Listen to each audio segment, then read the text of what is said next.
My name is Victoria Warner and I'm the owner of Rowlett Family Law. I want to give you some tips on how to hire an attorney. And these are just general tips on how to hire any type of an attorney, and later on I'll go into some specifics on how to hire a family law attorney. The statistics are that there are over 85,000 licensed attorneys in the state of Texas. And so when you're looking to hire an attorney, one of the first things you want to do to narrow that 85,000 down to one that you think that you can work with is to make sure they handle your particular type of situation. In my opinion, an attorney should not handle more than 3 different types of law. It is hard to stay current and abreast of all the changing laws in the 2 areas that I handle, which is family law and representation before the Board of Nursing, let alone if you add 3 and 4 to that. And the analogy I give my clients a lot of times is, do you want your OBGYN doing brain surgery on you? A person cannot stay abreast of all the changes in every single area of law. The other thing is that you may get a referral from a friend, and that may or may not be the best because your friend's situation may be different from your situation. One of the things that you need to look at is venue. Where is your legal matter taking place? Where's the court located at? Where are you located at? Where do you work? Where do you live? Some people prefer to have an attorney closer to where they live. That's more convenient for them. Some people prefer it closer to where they work.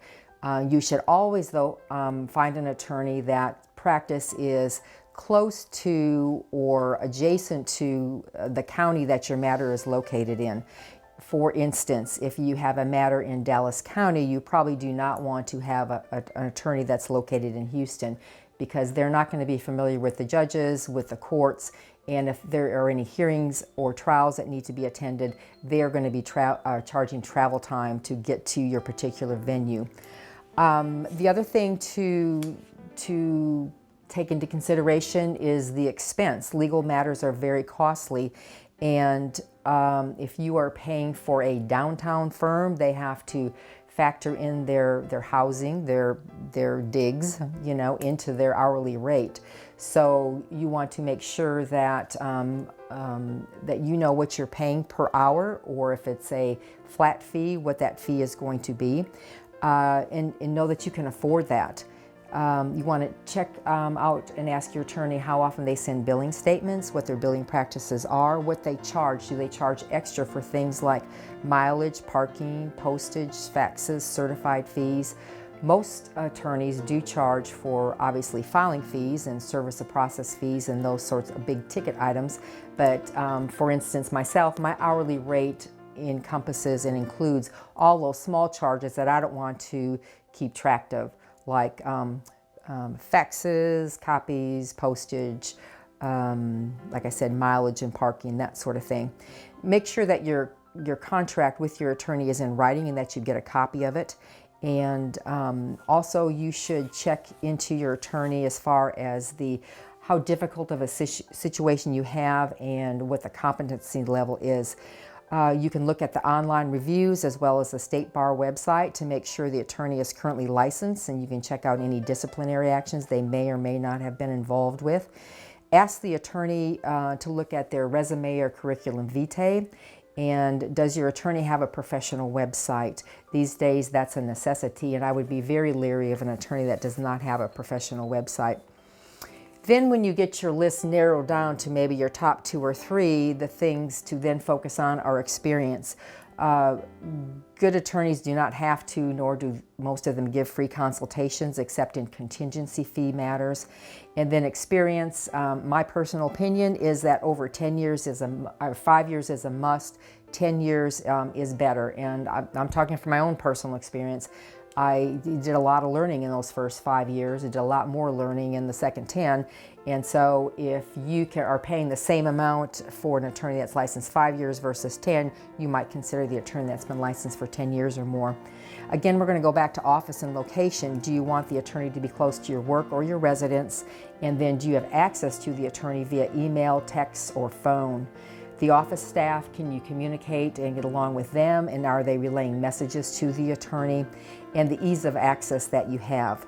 Does the office personnel answer the phone live or does it go through a big, long automated system?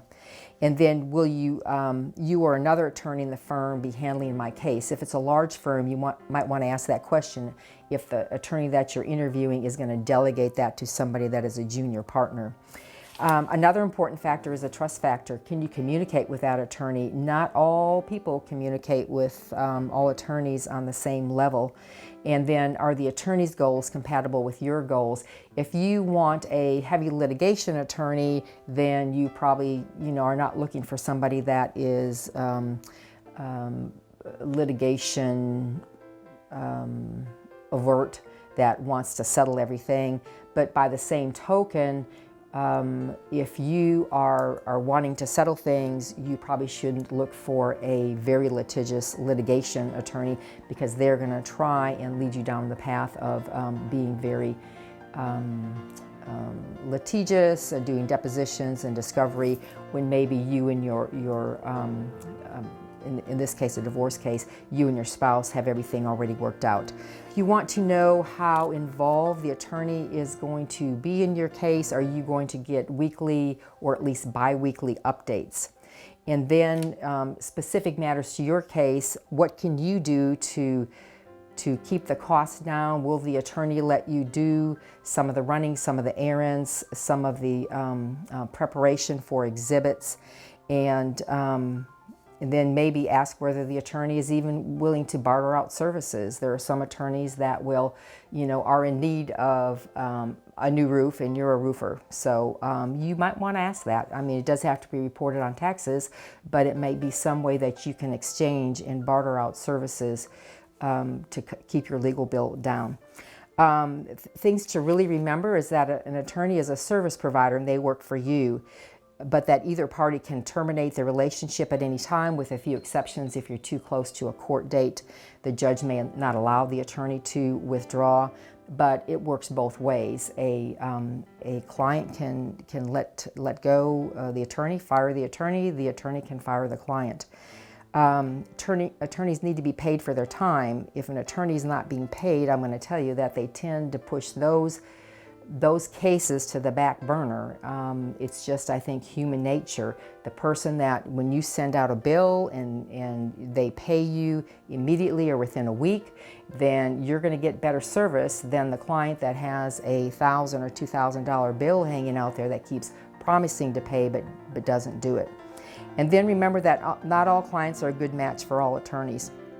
But I think through doing some research and homework and getting referrals, maybe from friends, looking at referrals and ratings on websites, that you can find a better match for you in your legal matter. Now, with regards to a family law attorney, my husband and I have been joking around, and I've actually changed my business cards, because I have been a member of Mensa since the 8th grade. And then those of you that know me, I have been a registered nurse since 1977. So the new back of my business card said, you don't have to be a member of Mensa or a registered nurse to be a family law attorney, but it doesn't hurt.